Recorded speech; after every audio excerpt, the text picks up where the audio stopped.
Ok, buenos días a las personas que se conectan en esta hora con nosotros. La Iglesia COP Casa de Oración Bíblica les da la bienvenida a este culto de alabanza y adoración al Rey de Reyes y Señor de los Señores. Hoy tenemos el privilegio una vez más de celebrar la Santa Cena, la Cena del Señor. Es un domingo en el cual nos regocijamos mucho porque recordamos esa obra maravillosa, ese precioso regalo de salvación que el Señor hizo a través de su sacrificio. Entonces, en esta mañana vamos a estar, como es costumbre, vamos a estar estudiando el libro de Romanos. Siempre que tenemos la Cena del Señor, el último fin de semana del mes, tenemos a estudiar este libro tan importante porque nos habla del Evangelio, del sacrificio de Cristo, nos habla de esa obra redentora, de por qué tenemos que buscar al Señor, qué fue lo que Dios hizo por nosotros. Ese libro es pero muy importante. Entonces quiero que en esta mañana vaya conmigo al libro de Romanos. Vamos a estudiar el capítulo 5. Romanos capítulo 5 y vamos a estar leyendo desde los versos 6 hasta los versículos 11, versos 6 al 11. Romanos capítulo 5. Versículos 6 al 11.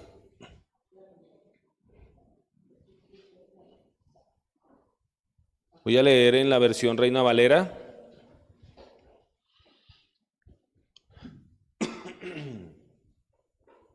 Dice la palabra del Señor.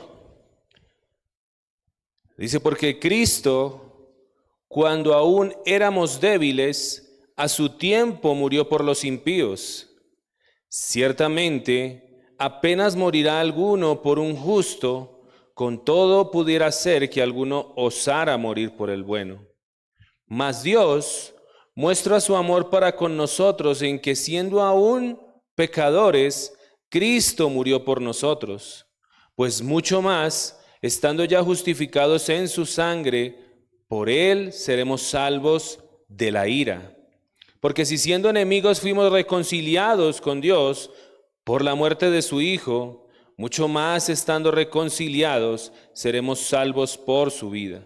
Y no solo esto, sino que también nos gloriamos en Dios por el Señor nuestro Jesucristo, por quien hemos recibido ahora la reconciliación. Amén. Vamos a orar. Padre, te damos gracias por permitirnos adorarte, hermoso Rey de Gloria. Gracias por darnos este tiempo, Señor, en el cual podemos venir a exaltar tu santo nombre, a darte gracias por todo lo bueno que tú eres para con nosotros, por tantas cosas que nos bendices, Señor, nos provees y siempre estás allí atento para nosotros. Señor, queremos poner este tiempo de tu palabra delante tuyo, Señor, que sea tu Espíritu Santo abriendo nuestro entendimiento para que podamos comprender la magnitud de tu palabra, lo que tú quieres enseñarnos, lo que tú quieres hablar a nuestra vida, la claridad que tú quieres traer, Señor, por medio de la palabra, que es luz a nuestro camino y lumbrera, Señor, para cada uno de nosotros.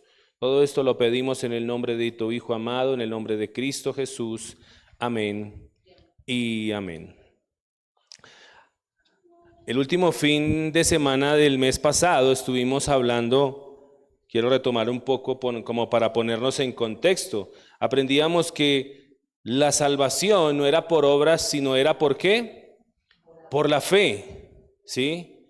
Es el tema que en el capítulo anterior, el capítulo 4, Pablo nos está dejando a través de este libro, dejándonos claro que a pesar de que los judíos se basaban solamente en las obras y querían ser justificados por las obras, porque ellos eran muy celosos de la ley.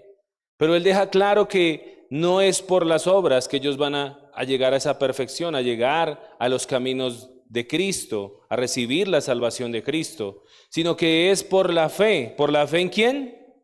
En Cristo. Es por la fe en Cristo solamente que somos nosotros justificados, que somos nosotros reconciliados con Dios el Padre.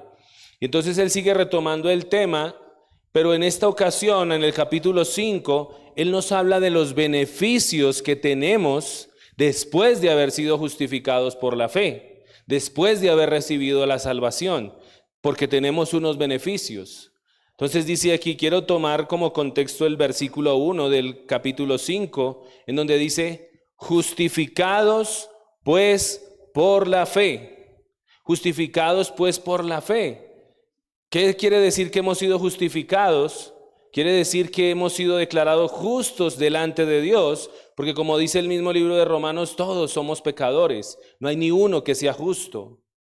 No hay ninguno que haga lo bueno siempre. Todos fallamos en algún punto, ya sea con un mal pensamiento, con una mala palabra.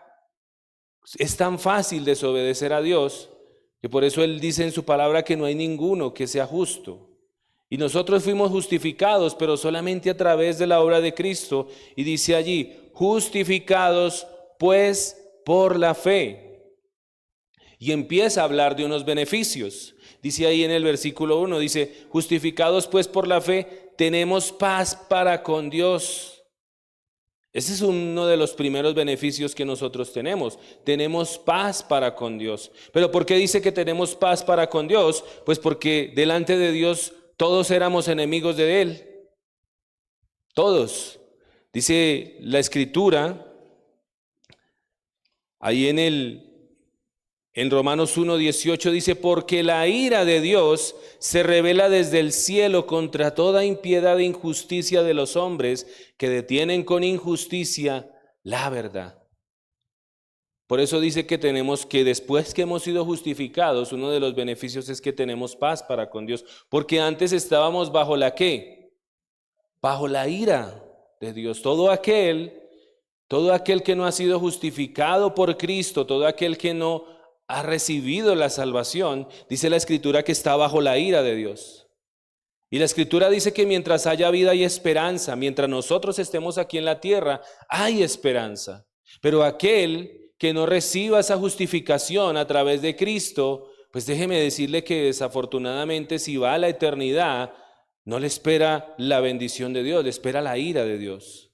Porque eso dice la Escritura, que la ira de Dios se revela contra toda impiedad, contra toda injusticia de los hombres que detienen con injusticia la verdad.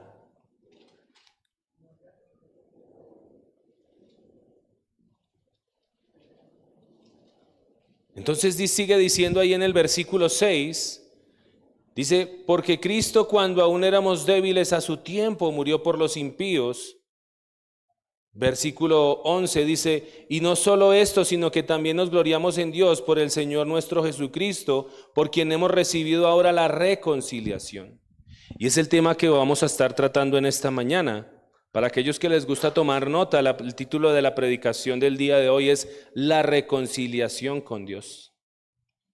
Ese es el título del mensaje, la reconciliación con Dios. Porque nosotros antes estábamos apartados del Señor. Como lo dice el pasaje, estábamos bajo la ira de Dios, apartados totalmente de Dios, ajenos a la vida que es de Dios. Éramos, por tanto, enemigos de Dios. Y por eso quiero hablar de ese tema, porque el libro de Romanos nos habla esa parte de la reconciliación. El relato bíblico es una sola historia narrada en 66 libros. De eso se compone la Escritura. 66 libros componen la Biblia. Pero el relato bíblico es una sola historia narrada en esos 66 libros. Y la historia se inició con la creación del ser humano, seguida por la rebelión de la criatura a su creador, y esto trajo como resultado la corrupción del orden creado por Dios. Lo vemos desde los tiempos del Edén. Y si usted analiza estos tiempos, ¿usted cómo ve la humanidad? ¿Cree que está mejorando o va empeorando? Va en declive, va de peor en mal, de mal en peor, cada día. Porque eso lo dice la Escritura. ¿Qué pasa con una humanidad que se aparta de Dios? Pues simplemente va a estar en oscuridad, en tinieblas. Dice la Escritura que esta es la condenación, porque los hombres amaron más las tinieblas que la luz, porque sus obras eran malas y no querían que sus obras fueran descubiertas por la luz. Pero desde el Edén vemos eso que sucedió en ese lugar. Cómo se dañó la relación de los seres humanos con Dios y fueron expulsados de su presencia. Porque ¿qué pasó? Cuando Eva desobedeció, entonces Adán, ¿a quién le echó la culpa? No, a Dios. Porque cuando miramos el libro del Génesis, él dice, la mujer que me diste, ¿a quién le está echando la culpa? ¿A la mujer o a Dios? A Dios le está echando la culpa. Le dice, la mujer que me diste. Y ahí empezó a dañarse esa relación, esa comunión que había allí en el Edén. Se empezó a dañar esa relación, tanto que el hombre terminó alejándose de Dios. Se apartó de Dios. Se cortó esa comunicación que tenía el hombre con Dios. Porque en el Edén el hombre hablaba cara a cara con Dios. Dice Romanos capítulo 5 en el versículo 12, no lo busque, yo se lo leo acá, en la versión Palabra de Dios para Todos. Romanos capítulo 5, versículo 12, dice, el pecado llegó al mundo por lo que hizo un hombre, pero con el pecado llegó también la muerte. Así que todos tendrán que morir porque todos han pecado. Por el pecado de un solo hombre entró la muerte a todos los hombres. Y alguien podría decir, ay, pero eso es injusto, ¿cómo así? Si yo no tuve nada que ver ahí, eso fue culpa de Adán. Lo que pasa es que en Adán, en la cultura judía, siempre se tendía que un solo representante se veía como un solo cuerpo. Por eso ustedes veían que, por lo menos cuando vemos que Dios trataba el pecado en el Antiguo Testamento de un solo hombre, dice que moría él y toda su casa cuando venía el castigo de Dios, porque él lo consideraba como una sola unidad, ¿sí? Y por eso Adán era como nuestra figura representativa en un inicio, y cuando él falló, pues todos fallamos. Eso por una parte, pero basta también con mirar nuestra naturaleza pecaminosa que heredamos desde Adán, porque desde ahí se empezó a corromper todo, desde ahí todo vino en una corrupción y hoy en día lo seguimos viendo. Pero entonces ahí en Adán dice que todos tienen que morir porque todos han pecado. Esta rebelión requirió que el Creador trajera la propiciación para el perdón de los pecados. Y tal vez alguno dirá, bueno, pastor, pero ¿qué es eso de propiciación? Propiciación quiere decir perdón de Dios por nuestros pecados gracias al sacrificio de Cristo.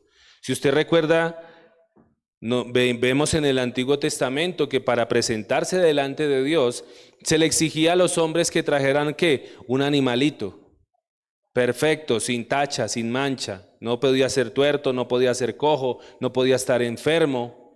Y él iba y lo presentaba al sacerdote, y el sacerdote lo presentaba ya como ofrenda, lo sacrificaba, y eso era por el perdón de los pecados de la persona, ¿sí? Pero eso tipificaba o personalizaba al Cordero perfecto que iba a venir, que es Cristo. Entonces esa propiciación nos habla de eso, de ese sacrificio de Cristo, ese que pagó por nuestra deuda. Pero Él era la propiciación para el perdón de nuestros pecados y por medio de su gracia y a través de la fe, como nos lo dice Efesios 2:8, dice, ustedes fueron salvos gracias a la generosidad de Dios porque tuvieron fe. ¿Somos salvos gracias a qué? A la generosidad de Dios y somos salvos por la fe. Dios, mire, la salvación está disponible para todos, pero es para todo aquel que cree. Y como lo hemos aprendido acá, no es solamente un creer intelectual, porque mucha gente cree en Dios allá afuera. Y Jesús lo hemos repetido muchas veces, ustedes creen que Dios es uno, bien hacen, porque es verdad, pero déjeme decirle, los demonios también creen y tiemblan, pero los demonios no hacen la voluntad de Dios. Por tanto, con todo y su intelecto, allá van a estar en el infierno. Y por eso no basta solamente con un creer intelectual. Hay que creer con fe, pero la fe que dice la palabra, no la fe que yo pienso tener, ni la fe a mi manera. Dice, no se salvaron a sí mismos. Su salvación fue un regalo de Dios. Por eso también dice la palabra que de tal manera que amó Dios al mundo, que dio a su Hijo unigénito para que todo aquel que en Él crea no se pierda, mas tenga la vida eterna. Porque no envió Dios a su Hijo al mundo para condenar al mundo, sino para que el mundo sea salvo por él. La reconciliación, que es lo que estamos hablando en esta mañana, está en el centro de la historia. Esta es la gran historia de la redención. Porque Dios, sin necesidad de restaurar su relación con su ofensor, se da a sí mismo para volver a estar en una correcta relación con nosotros. Dios podría seguir siendo Dios así nosotros no lo buscáramos a Él, así nosotros no nos reconciliáramos con Él. Él no tenía necesidad. Simplemente Él había podido destruir la creación y ya. Ya había creado otros hombres o se había quedado así, solo. Pero Él no tenía necesidad de reconciliarse con nosotros. La reconciliación conlleva 3 diferentes estados de una relación: comunión, separación y restauración. Reconciliación es uno de los pocos términos derivados del cristianismo que aún permanece en el vocabulario cristiano, haciendo referencia a la paz entre 2 partes iguales. En el contexto bíblico, esta palabra hace referencia principalmente a la restauración de la comunión entre Dios y los seres humanos. A lo largo del Antiguo Testamento, la palabra hebrea más común para reconciliación es un poco difícil de pronunciar, rapar con H. Pero esta palabra hace alusión a obtener perdón. Y la reconciliación bíblica, en la reconciliación bíblica, Dios es tanto el iniciador como quien establece las bases para dicho perdón, y Él ha establecido que sea posible solo a través del arrepentimiento. Solo a través de eso, el arrepentimiento. ¿Qué es el arrepentimiento? Es un cambio de dirección.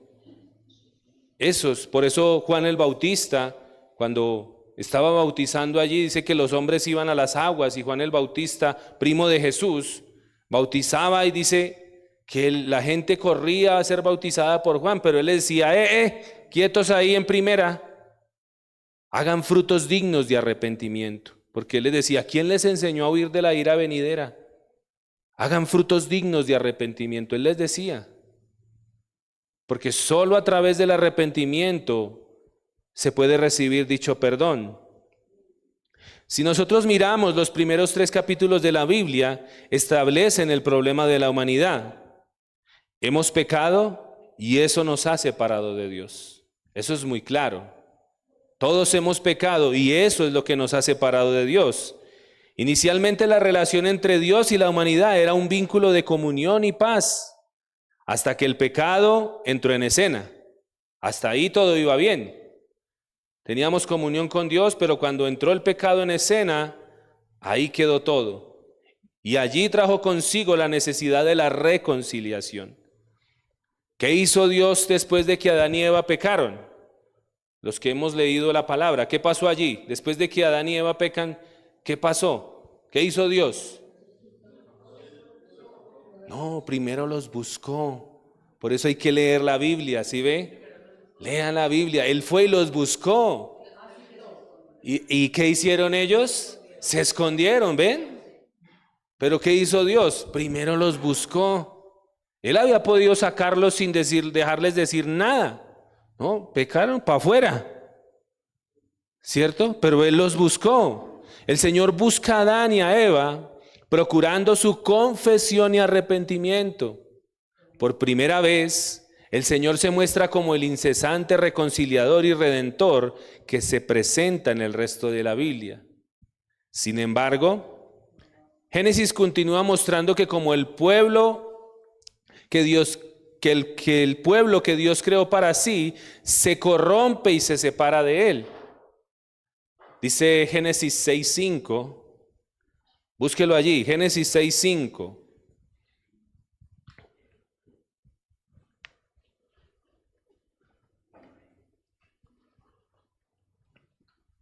Cuando lo tenga, digan fuerte amén. Génesis capítulo 6, versículo 5.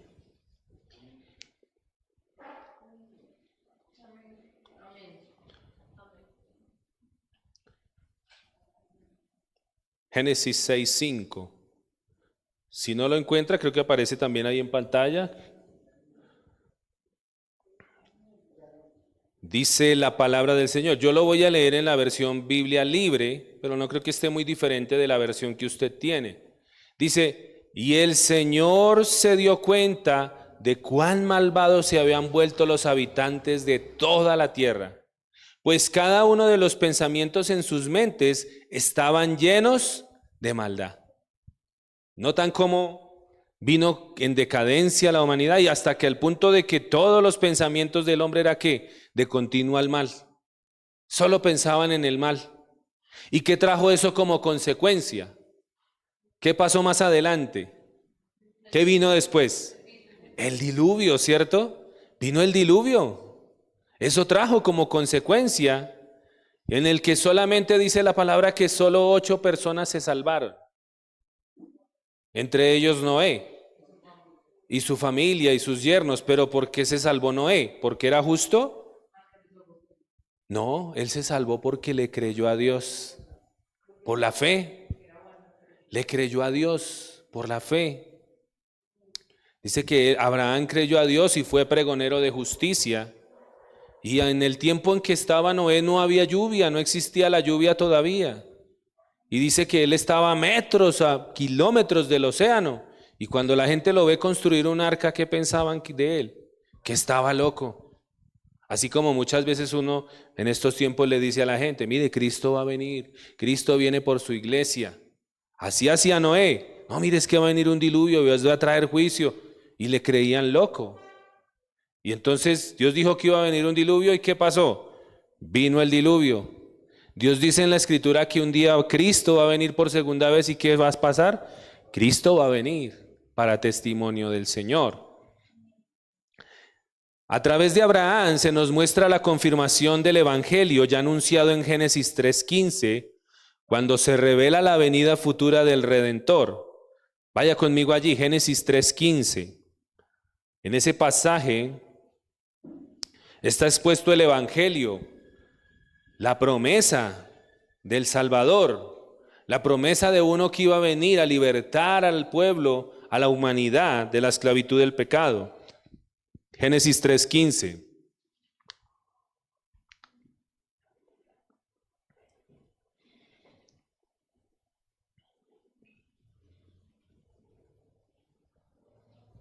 Dice la palabra del Señor. Dice, y pondré enemistad, está hablando el Señor a la serpiente. Dice, y pondré enemistad entre tú, o sea, la serpiente y la mujer, y entre tu simiente y cuando habla allí de la simiente de la serpiente, está hablando de los hijos del diablo. Dice, y su simiente, o sea, Jesús como hijo encarnado en María, dice, él te herirá en la cabeza, o sea, Jesús heriría en la cabeza a Satanás. Dice, y él te herirá en la cabeza, Jesús, a Satanás, y tú, Satanás, lo herirás, o sea, Jesús, en el talón. Esto, como lo vemos allí, esto ocurrió en la cruz del Calvario. Eso fue lo que pasó. Jesús era la simiente que se había prometido, la simiente de la mujer. Cuando nosotros miramos la palabra simiente, en el hebreo eso quiere decir semilla o esperma. Entonces uno se queda pensando y dice, pero ¿cómo así? Si el que tiene el esperma o la semilla, ¿quién es? ¿El hombre o la mujer? El hombre es el que tiene. Entonces, ¿por qué le dice a ella, pondré enemistad entre tus simientes, si la mujer no tiene simiente, no tiene esperma, no tiene semilla? Le está hablando del nacimiento virginal de Cristo, porque la semilla, ¿quién la puso? Dios puso la semilla. Entonces allí vemos que desde el Génesis ya está hablando de ese evangelio, de esa obra de salvación que iba a venir. Y cuando dice que herirá a la simiente en la cabeza, o sea, la simiente de Satanás, esto ocurrió en la cruz. Pero luego más adelante se reafirma dicha promesa. Recordemos lo que Dios le dijo a Abraham. Le dijo que en ti serían benditas todas las familias de la tierra, hablando de la simiente que iba a venir a través de Abraham, que esa simiente es Cristo. En ti serán benditas todas las familias de la tierra. El pecado trajo la muerte a todas las familias y Dios prometió bendecirlas en Abraham. Y a pesar de que el ser humano no deja de hacer lo malo, la Biblia nos muestra en el Antiguo Testamento y nos habla de una futura reconciliación, apuntando hacia el Mesías, apuntando a ese Jesús que iba a venir a salvarnos, a morir por nuestros pecados.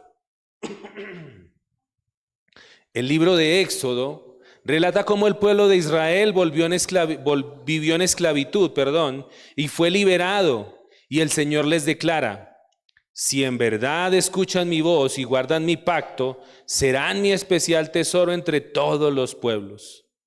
Esa era la promesa, y nos relata lo que el Señor quería hacer. Por eso hablamos de que todo es una historia. Toda la Escritura es una misma historia, una sola línea. Y habla de la condenación del hombre, la caída del hombre, pero habla de la redención y el plan futuro de Dios para la humanidad. Todo es una sola línea. El pacto de Dios trae consigo una ley. ¿Sí recuerdan cuál es esa ley? La estuvimos estudiando el miércoles. Por ahí, creo que fue el miércoles o el domingo, no recuerdo bien. La ley de Dios. ¿Cuál es la ley de Dios? Los 10 mandamientos, la ley moral de Dios. Entonces, ese pacto que Dios hizo con el pueblo de Israel venía con una ley. Y Dios se la dio a Moisés. Mira, esta es mi ley. Ustedes van a ser mi pueblo, pero esta es la ley que yo tengo para ustedes, para que ustedes se diferencien de los demás pueblos. Entonces, no lo olvide, para que lo tenga en cuenta, si los niños también lo aprendan. ¿Dónde están los mandamientos de Dios? Éxodo 20. Ahí van a encontrar los mandamientos morales de la ley de Dios. Esos no pasan de moda, esos son para siempre, son eternos. Nos hablan de la naturaleza de Dios. Pero esa ley es un recordatorio de que nuestra obediencia está radicada en quién es Él, o sea, quién es Dios. Nuestra comunión con Dios, iniciada por Dios por medio de la reconciliación y preservada mediante el cumplimiento de la ley. Porque si notamos, vemos la intención de Dios allí de salvar a su pueblo. Él siempre se ha querido reconciliar con nosotros. Por eso vemos toda esa historia desde Edén, donde Él aparta a su pueblo, le da sus leyes y empieza a decirles que caminen en obediencia a Él. Y el Pentateuco son los primeros 5 libros de la Biblia. Cuando usted escuche el Pentateuco, esos son los primeros 5 libros de la Biblia: Génesis, Éxodo, Levíticos, Números, Deuteronomio. Eso es el Pentateuco. Pero entonces el Pentateuco concluye con la recapitulación de la ley por parte de Moisés. Esa ley que Dios les dio a los que salieron de Egipto, el Pentateuco concluye con esa recapitulación, ese repaso de la ley, un recordatorio sobre quién es Dios y un llamado a guardar su ley. En Deuteronomio 6, capítulo 6, versículos 4 al 5, no lo busque, yo se lo leo acá, versión Palabra de Dios para Todos. Deuteronomio 6, versículos 4 al 5 dice: escucha, Israel, está hablando el Señor. El Señor es nuestro Dios, el Señor es uno. Por eso ama al Señor tu Dios con todo tu corazón, con todo tu ser y con todas tus fuerzas. Recuerda siempre estos mandamientos que te doy hoy. Les está recordando esa ley que ya les había entregado. Y finalmente cierra declarando que en la obediencia, y atención acá, en la obediencia hay comunión y en la desobediencia hay separación. Por eso nosotros hacemos tanto énfasis en que usted, como persona que está buscando al Señor, tenga comunión con Dios. ¿Cómo se tiene comunión con Dios? Leyendo la Escritura. Usted puede decir: no, pero es que yo oro, pastor, a mí me enseñaron a orar, o yo oro en mi casa. Está haciendo la mitad del trabajo. O podríamos decirlo de alguna manera, está hablando usted solo. Porque ¿cómo me habla Dios a mí? Me va a hablar a través de su Escritura. Allí yo voy a encontrar los mandatos de Dios, los preceptos de Dios, las cosas que Dios quiere que yo cambie dentro de mí. Y eso es tener comunión con Dios. Por eso, si usted no está leyendo la Biblia, déjeme decirle que no está teniendo comunión con Dios. Tal vez está orando y Dios, ahí sí como decimos a veces le atinamos, ¿no? por la misericordia de Dios le pedimos algo y Dios en su misericordia nos lo concede, porque a veces le atinamos. Pero ¿cómo sería de bueno que nosotros aprendiéramos a pedirle a Dios conforme a su voluntad? ¿No sería mejor? Que pudiéramos ir a la fe, bueno, ya sé cómo le pido a Dios, voy a ir a hablar con mi padre y le voy a decir que me ayude en esto, en lo otro, bueno, en fin. Y no estar allí, ¿será que sí me escucha? Porque la Escritura dice que si nosotros pedimos alguna cosa conforme a su voluntad, Él nos oye. Eso dice la Biblia. Si nosotros pedimos alguna cosa conforme a la voluntad de Dios, Él nos escucha. Pero si nosotros no conocemos la voluntad de Dios, ¿cómo le vamos a pedir? ¿Será que le pedimos bien o le pedimos mal? Mal, porque dice la Escritura, ustedes no tienen, Santiago lo dice, ustedes no tienen porque no piden. Y cuando piden, piden mal. ¿Por qué? Porque pedimos para gastar ¿en qué? En nuestros deleites. ¿Cuántos han orado? No sé, Señor, ayúdame a entender tu palabra. Eso es una oración conforme a la voluntad de Dios. ¿No es que Dios quiere que lo conozcamos? Señor, no entiendo la Biblia, pero por favor, ayúdame. Voy a leerla así, no entienda, pero tú me darás entendimiento. Yo soy testigo de eso, testimonio de eso. Mire, cuando yo empecé a leer la Biblia, yo no entendía nada. Pero Dios vio mi disposición y Él veía que todos los días me levantaba o en las tardes sacaba tiempo y leía y leía. Y como la Biblia dice que la fe sin obras está muerta, yo puedo decir que quiero conocer a Dios y que quiero entender su palabra. Y yo tengo la fe que Dios me puede ayudar, pero si no lo pongo por obra, allá se va a quedar la Biblia llena de polvo. O abierta en el Salmo 91 con las hojas amarillas. Ay, no, es que para que me proteja Dios lo abro ahí, no. La palabra de Dios tiene poder, pero si nosotros la ponemos por obra, ahí tiene poder la palabra de Dios. Amén.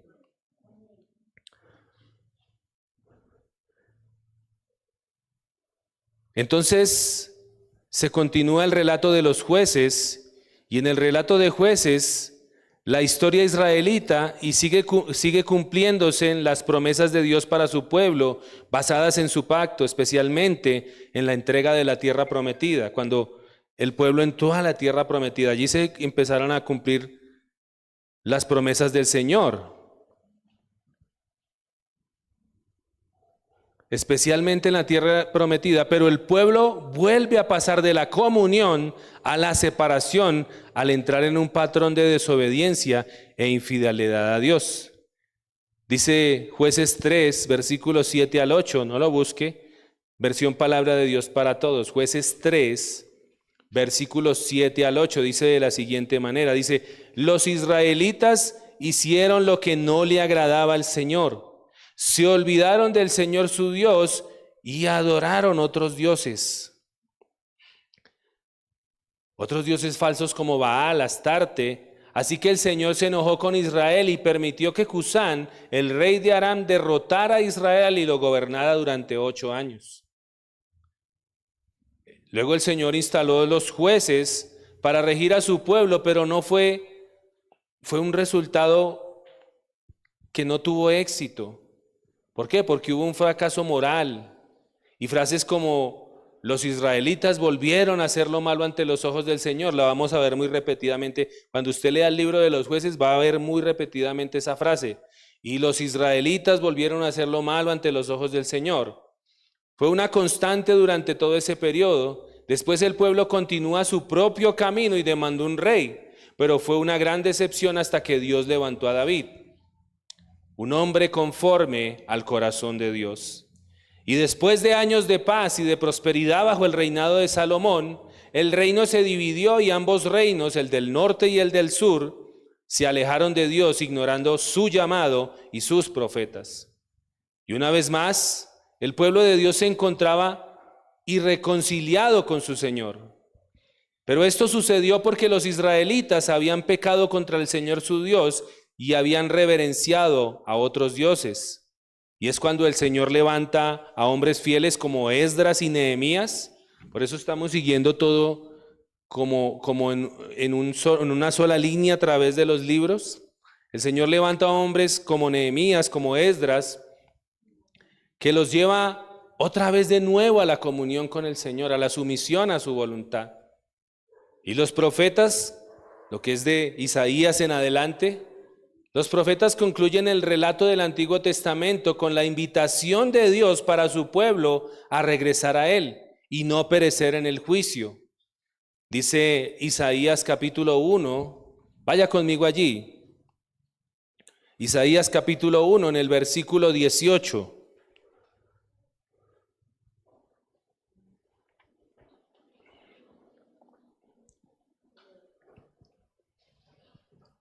Busca Salmos, ahí después de Proverbios sigue Isaías.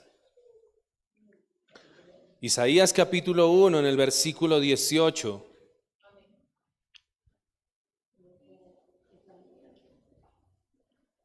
Yo lo leo en la versión Palabra de Dios para Todos. Dice la palabra del Señor: soy yo, el Señor, quien te habla. ¿Quién está hablando? El Señor. Vengan y arreglemos el pleito. ¿Sí notan cómo Dios está queriendo reconciliarse con su pueblo, con la humanidad? Dice, vengan y arreglemos este pleito, arreglémonos. Dice, aunque sus pecados sean como el rojo encendido, ustedes quedarán tan blancos como la nieve. Aunque sean rojos como la púrpura, ustedes serán tan blancos como la lana. Dios siempre ha querido reconciliarse con nosotros, pero el hombre es el que no ha querido. El hombre es el que no quiere acercarse al Señor. Y finalmente, vemos la reconciliación en toda su plenitud cuando la promesa se cumple en el Nuevo Testamento en la persona de Jesús. Allí vemos el cumplimiento de esa reconciliación que Dios quería tener con el hombre. Por ejemplo, el Evangelio de Mateo comienza estableciendo quién es Jesús. Vaya conmigo, miremos, no lo vamos a leer todo, pero como para que le eche una ojeada. Mateo 1, Mateo capítulo 1, versículo 1 al 23. Si usted quiere lo lee en su casa, porque él empieza Mateo a mostrarnos quién era Jesús, hablándonos de qué, de su genealogía. ¿De dónde venía Jesús? Por eso usted va a encontrar allí a Abraham, va a encontrar allí a muchos que de toda la genealogía desde donde venía esa promesa. Desde Abraham viene la promesa, ¿no? Y allí usted encuentra que era hijo de ¿quién?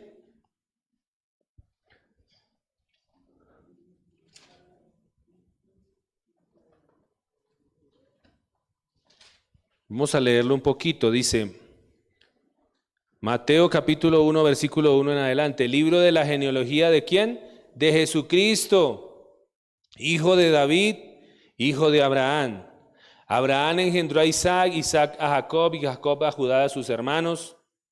Judá engendró a Tamar, a Fares, a Sara, Fares a Esrón, Esrón a Arán, Arán engendró a Abinadab, Abinadab a Nazón, Nazón a Salmón.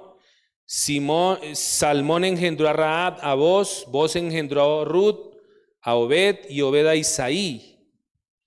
Isaí engendró al rey David y el rey David engendró a Salomón, que fue de la que fue mujer de Urías. Salomón engendró a Roboán, Roboán a Abdías. Y finalmente ahí sigue tomando toda la genealogía de Jesús y nos va mostrando quién era Jesús para dar cumplimiento a esa promesa, para mostrarnos cómo se va cumpliendo esa promesa que Dios tenía para su pueblo de la reconciliación. El ministerio de Jesús queda bien enseñado que la reconciliación no se centra únicamente en el pueblo de Israel, sino que es para todo el mundo.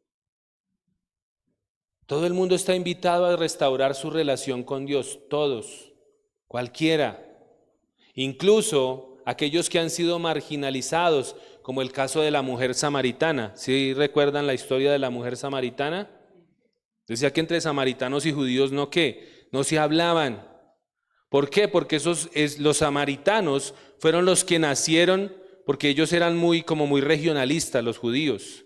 Entonces, cuando un judío se mezclaba con otra nación, ese hijo que nacía no era legítimo judío. ¿Por qué? Porque ya se había mezclado con otra nación. Por eso los samaritanos no se hablaban con los judíos, porque para los judíos los samaritanos eran impuros. No eran puros, pero Dios está invitando a restaurar su relación a todos, incluso a personas como esta mujer. El Evangelio es la invitación divina a la reconciliación para todos, y solo quienes la aceptan son restaurados en su relación con Dios. La reconciliación bíblica se refiere principalmente a la restauración plena entre Dios y quienes Él ha justificado. Los evangelios relatan que el Padre le dio a Jesús por el mundo para que todos aquellos que crean en Él no sean condenados, sino que tengan vida eterna y sean salvos por Él. Eso es lo que Dios quiere, esa es la voluntad de Dios, porque primeramente para eso vino Jesús. ¿A traer qué? A traer salvación. El principal propósito o la principal voluntad de Dios para tu vida, primeramente, es traer salvación a tu vida. Ese es el principal propósito. Después vienen otras cosas en que Dios va a ir formando en tu corazón, porque después de ser salvos viene la santificación, viene la madurez espiritual, pero eso es un proceso que se va logrando poco a poco, en la medida en que tú te congregues, en la medida en que tú tengas comunión con el Señor. Esa obra la va haciendo el Espíritu Santo. Jesucristo une a Dios y a la raza humana. Se cambia la enemistad por la amistad, se transforman las actitudes y cesan las hostilidades. Por tanto, Cristo es quien hace posible nuestra justificación. ¿Qué quiere decir justificación? Que somos declarados sin culpa por nuestros pecados. Como para poner un ejemplo, es como cuando tienen allí a alguien que van a condenar y tiene un poco de delitos y le van a dar cadena perpetua, y alguien se levanta y dice: no, yo pago por todo lo que este hombre ha hecho, lo voy a declarar inocente. Eso fue lo que hizo Jesús por nosotros, porque nosotros merecíamos el infierno, el castigo eterno, porque la paga del pecado es muerte. Y eso fue lo que el Señor hizo por nosotros, nos justificó en Cristo. Es también quien hace posible nuestra reconciliación por medio de su sacrificio. Él ha traído paz a nosotros, la paz que trae Dios. Dice Romanos 5:10 que mientras estábamos sin Cristo éramos enemigos de Él. Por eso todo aquel que está sin Cristo es enemigo de Dios. Todo aquel que no ha venido a Cristo, por eso es nuestro afán. Y recuerdo cuando nosotros aprendíamos esto y dijimos: yo estoy aquí sentado y mi familia ¿cómo está? Esa era nuestra angustia y ese era nuestro clamor. Cuando nosotros aprendimos estas verdades, que todo aquel que está sin Cristo se constituye enemigo de Dios, yo digo: uy, ¿y mi familia? Porque ellos están sin Cristo.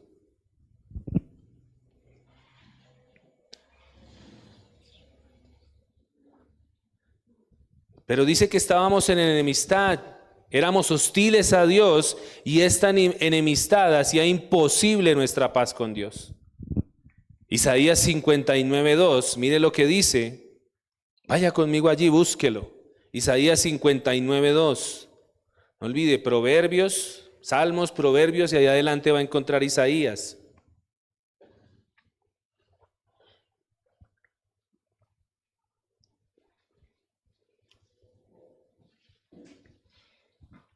Isaías 59, versículo 2. Esperemos que todos lleguen para que lo lean. Es importante que usted vea la palabra. Isaías 59, capítulo 59, verso 2. ¿Lo tenemos? Vamos a esperar a que los otros lleguen. Al igual no tenemos afán, es el día del Señor, ¿no? Dios nos dio esta semana, nos bendijo, nos guardó, y este es el tiempo que nosotros separamos para el Señor. Isaías 59:2, yo lo leo en versión Palabra de Dios para Todos, dice: pero las maldades de ustedes se han convertido en barreras entre ustedes y Dios. Qué tremendo, ¿no? Es el pecado el que hace una barrera entre nosotros y Dios. Por eso no podemos oír la voz de Dios. Por eso vamos a la Biblia y no la entendemos. Por eso nos da tanta pereza y como pesadez las cosas de Dios. ¿Por qué? Porque es el pecado el que endurece nuestro corazón. Es el pecado el que nos hace hostiles a las cosas de Dios, a las verdades de Dios. Pero dice que son nuestras maldades las que han convertido, los que han hecho barreras entre ustedes y Dios. Los pecados de ustedes han hecho que Él se oculte y no los escuche.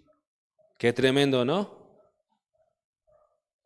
Por eso digo, en su misericordia, Dios nos guarda de muchas cosas. Pero muchas de las cosas que vienen a nuestra vida, de las circunstancias difíciles, las adversidades, vienen por causa de nuestras malas decisiones. Y ahí Dios no tiene nada que ver.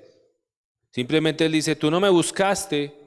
Ay, Señor, pero es que yo no sé cómo buscarte. Yo pongo personas a que te hablen de mí, pero tú no atiendes. Tú haces caso omiso. Por eso que tú estés en esta mañana no es casualidad, simplemente Dios tiene un propósito y Dios quiere hablarte y Dios quiere decirte, ve, yo quiero que te reconcilies conmigo.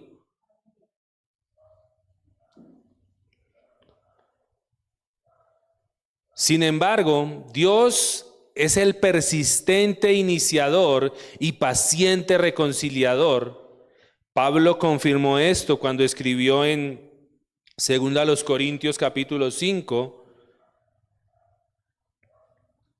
en los versículos 18 al 20, 2 Corintios capítulo 5, Pablo confirma esta verdad de que Dios es un persistente y siempre quiere reconciliarse con nosotros. Dice, y todo esto proviene de Dios, quien nos reconcilió consigo mismo por Cristo y nos dio el ministerio de la reconciliación.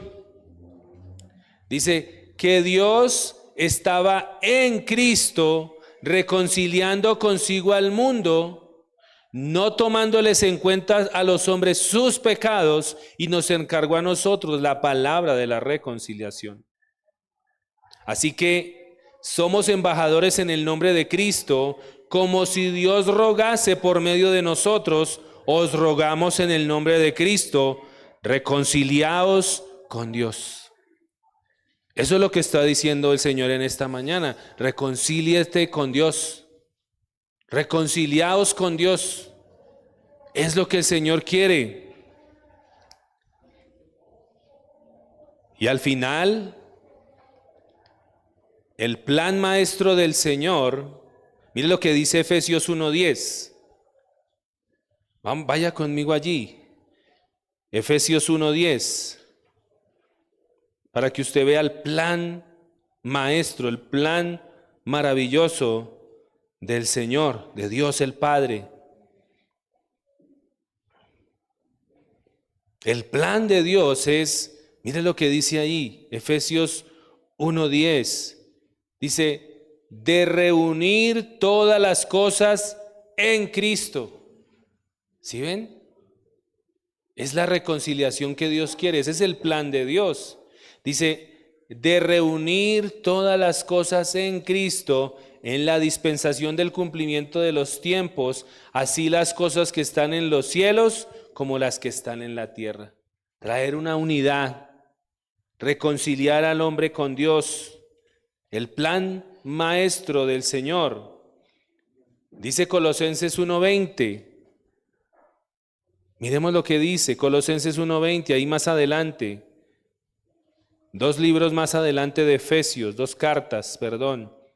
Efesios, Filipenses y Colosenses. Colosenses 1:20. Colosenses capítulo 1, en el versículo 20.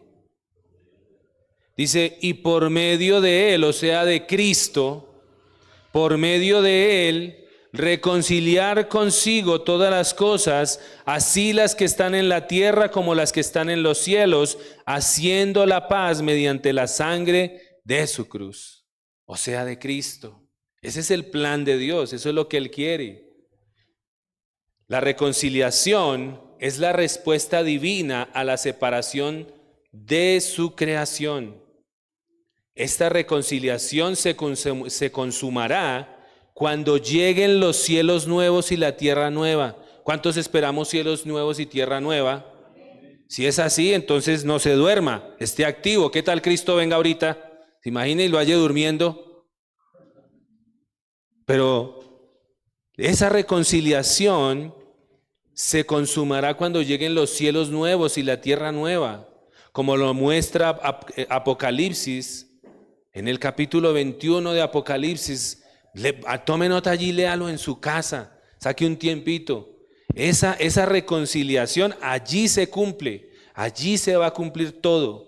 Todo ese plan maravilloso que Dios trazó desde la caída, desde el Génesis, hasta todo lo que ha venido hablando a través de la Escritura y que se cumplió en Cristo. Todo eso tiene su cumplimiento y lo vemos allí, en ese capítulo 21 de Apocalipsis.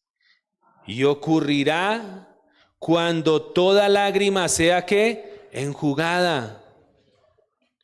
Ocurrirá cuando toda lágrima sea ¿qué? Enjugada. Cuando no habrá más pecado, cuando no habrá más muerte y cuando los reconciliados lleguen a la presencia de Dios por la eternidad y escuchen que, mire lo que dice Apocalipsis 21:7, lea el versículo 7.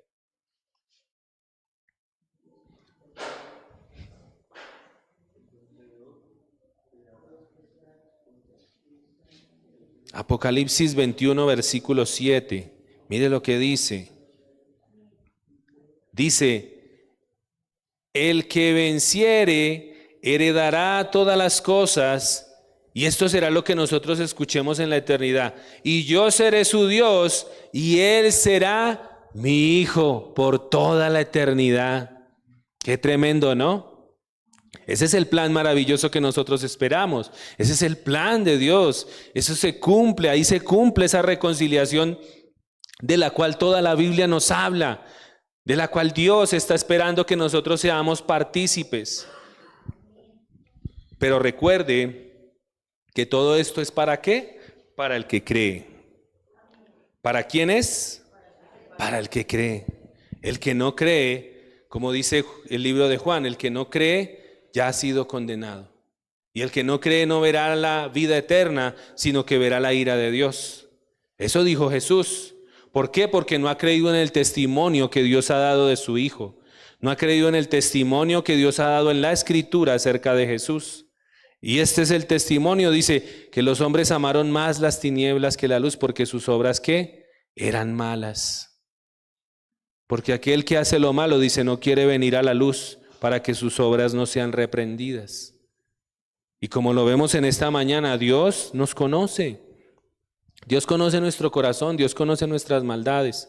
Pero Él, a pesar de que nos conoce, dice la Escritura en Romanos que en esto se conoce el amor de Dios, en que siendo nosotros aún pecadores, Cristo vino y murió por nosotros. Eso es una muestra del amor del Señor. Yo no sé si a usted eso le mueve las fibras. Ese amor tan grande que tuvo el Señor por todos nosotros. Amén. Póngase sobre sus pies. Es para que usted entienda y vea el privilegio tan grande que usted tiene de ser llamado por el Señor. El privilegio tan grande que usted tiene de estar en este lugar. Y no lo digo por el lugar, lo digo por estar en Cristo. Eso es un privilegio, de que Dios nos esté llamando, de que Dios, como vimos ahí a través de toda la Biblia, vemos cómo Dios siempre ha estado queriéndose reconciliar con nosotros, queriendo que arreglemos el problema, como lo decía ahí el versículo de Isaías. Pongámonos a cuentas, solucionemos este pleito, dice el Señor.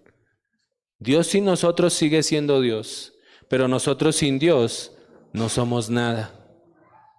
Amén. Te invito a que cierre sus ojos allí un momento. Y vamos a orar, vamos a ponernos a cuentas con Dios. Bendito Señor y Padre, te damos gracias en esta mañana, una vez más, por tu palabra, Rey de Gloria. Gracias, Señor, por la Escritura, porque ella nos enseña, ella nos instruye, bendito Rey. Señor, hoy entendemos una vez más nuestra condición, bendito Rey de Gloria. Hoy nos hablas a través de tu palabra y nos muestras, Señor, cómo era nuestra condición desde tiempo atrás, bendito Rey. Hoy nos haces entender todas estas verdades y nos muestras la bondad de tu corazón para con nosotros, Señor. Nos muestras cómo has trazado ese plan maravilloso, Señor, y siempre has querido que nosotros nos reconciliemos contigo, Señor. Dice la Escritura, porque no quiero yo la muerte del impío, no quiero yo la muerte de aquel que se aparta de mí, sino que quiero que todo hombre venga al arrepentimiento y entre en una perfecta relación conmigo. Señor, en esta mañana te pedimos perdón, bendito Rey de Gloria. Perdónanos, Señor, si hemos hecho caso omiso a esa reconciliación que tú quieres para con nosotros, Señor. Perdónanos, Señor, si hemos hecho caso omiso a tu voz las veces que nos has hablado, las veces que nos has confrontado tal vez con nuestro pecado, aún en la misma Escritura, Señor. Bendito Señor, yo te pido, Rey de Gloria, que seas tú obrando en nuestras vidas, Señor, ayudándonos cada día, Rey de Gloria. En esta mañana oramos también, bendito Dios, por nuestra familia, Señor. Aquellos que no te tienen a ti, Rey de Gloria. Aquellos que aún siguen siendo enemigos tuyos, porque la Escritura lo dice, Señor, que aquel que no está en Cristo está constituido como un enemigo tuyo, Señor, y que no verá la vida eterna, sino que la ira de Dios está sobre la vida de esa persona. Por eso, Señor, ayúdanos, bendito Rey de Gloria. Ayúdanos a permanecer firmes en ti, bendito Rey. Ayúdanos, Señor. Quita la dureza de nuestro corazón, bendito Padre. Señor, si hacemos caso omiso a tu voz, Señor, te pedimos que nos ayudes, Rey de Gloria. Porque sabemos que no lo podemos hacer en nuestras fuerzas. Necesitamos de ti, amado Cristo. Solo tú puedes hacer la obra en nosotros. Solo tú puedes quebrantar este corazón de piedra y transformarlo y darnos un corazón de carne sensible a tu voz, sensible a tus palabras, Señor. Oh, bendito Padre, obra en nosotros, Rey de Gloria. Obra en nosotros conforme a tus misericordias, Señor. Y si tú estás en esta mañana en este lugar y ya el Señor te ha hecho entender tal vez muchas cosas, dale gracias allí. Señor, yo te doy gracias por hacerme entender mi necesidad de ti, Señor. Yo te doy gracias por hacerme entender, como dice tu palabra, que separado de ti yo no puedo hacer nada, Dios. Que te necesito a ti todos los días de mi vida. Necesito de ti, necesito de tu palabra, Señor, para poder caminar como tú quieres. Oh, bendito Señor, te damos gracias en esta mañana, oh Rey de Gloria. Te damos gracias, honramos y exaltamos tu santo nombre, Padre. Gracias por este tiempo maravilloso, Señor. Ayúdame en mi caminar contigo, Señor. Si aún no entiendo muchas cosas, Padre, ayúdame, hazme entender y obra en mi vida, Rey de Gloria. Hoy por el Espíritu y por la palabra puedo entender que me has llamado para que yo pueda entrar en una correcta relación contigo. Y eso es el Evangelio. El Evangelio es la obra de Cristo, el sacrificio de Cristo para que tú y yo pudiéramos entrar en una perfecta comunión con Él. Gracias te damos, bendito Señor. Gracias te damos en esta mañana. Te adoramos y te exaltamos en el nombre de Cristo Jesús. Amén y amén. Dale un fuerte aplauso al Señor. Aleluya. Aleluya. Gracias, Jesús. Gracias, Señor. Te honramos. Te honramos, Señor. Te bendecimos, Rey de Gloria. Gracias. Gracias, bendito Padre.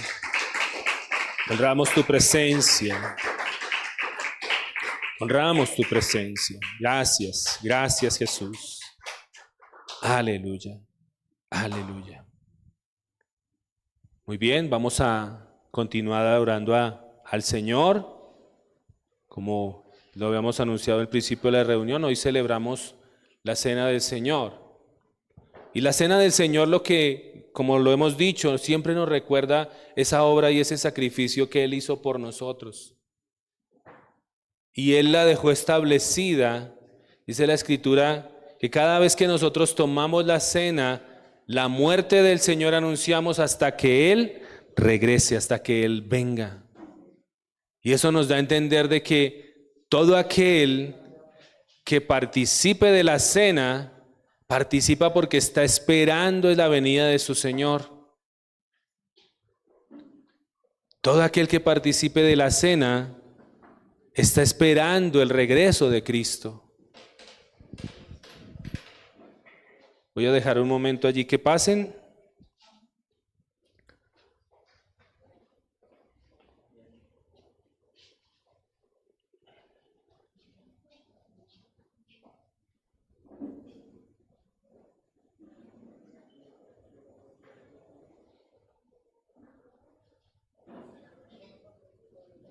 ¿Listo? Vamos a cerrar transmisión un momento.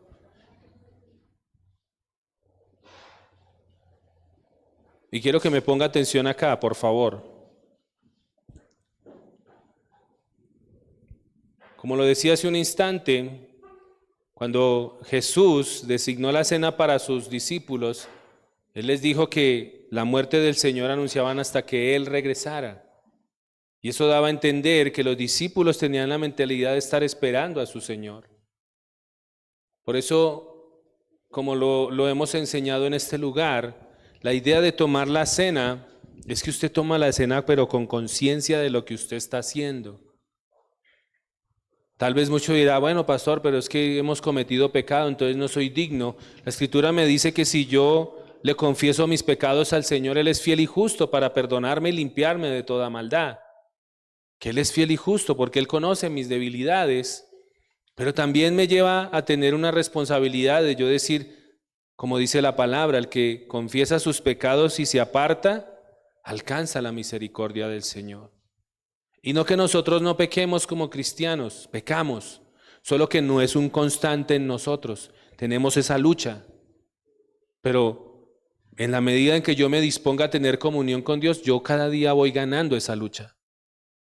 Por eso, como aprendíamos aquí en estos días, ¿qué tanto del carácter mío ha cambiado en los años que he llevado con Cristo? Yo creo que yo debo notar un cambio.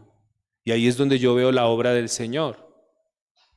Pero entonces es para que usted tome la cena consciente de su compromiso con Cristo, porque para eso también es la cena, nos recuerda ese compromiso con el Señor, ese compromiso que hicimos un día, yo necesito de Dios, yo tengo que buscar al Señor, y nos recuerda ese compromiso y que el Señor va a venir. Amén. Entonces vamos a orar, vamos a tomar la cena, vamos a orar. No dejamos que los niños tomen la cena y pues la vez pasada lo hicimos y lo aclaré, pero vuelvo a aclararlo, porque la idea es que nuestros niños entiendan lo que nosotros hacemos, ¿sí? No que ellos lo tomen como algo por hacerlo, ¿no? Como de manera religiosa. ¿Qué es hacer las cosas de manera religiosa? Hacerlo sin un entendimiento. Voy a poner un ejemplo, como cuando había una vez un señor que vendía eucalipto y el Señor siempre venía y me regalaba hojas de eucalipto. Yo trabajo en la calle y como el ser humano es tan agorero, lleno de ídolos y de tantas cosas, pues la gente llegó a pensar que a mí me iba muy bien porque el hombre me metía el eucalipto ahí y toda la gente, usted pasaba y veía eucalipto por todos los puestos. Así somos de religiosos, ¿sí? Sin entender que eso no tenía poder, que ahí no obraba nada. Entonces lo que yo quiero es que usted tome la cena entendiendo. Si usted no entiende todavía las cosas del Señor, no entiende el Evangelio, yo por eso le digo a la gente, absténgase y no la tome. Dios no lo va a condenar por eso. Dios va a ver es que usted es sincero y usted quiere comprometerse con Dios. Eso lo ve el Señor. Amén. Y no dejamos a los niños porque queremos es que nuestros niños entiendan lo que estamos haciendo.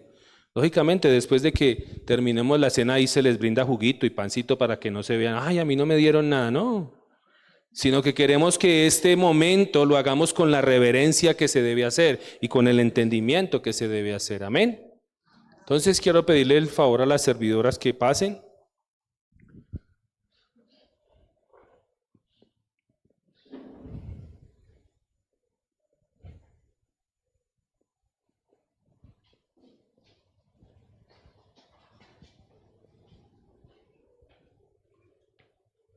Gracias.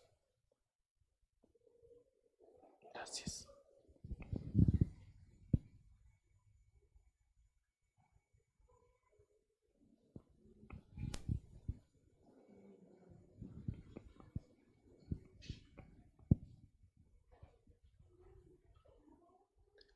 Antes de tomarla, vamos a esperarnos los unos a los otros.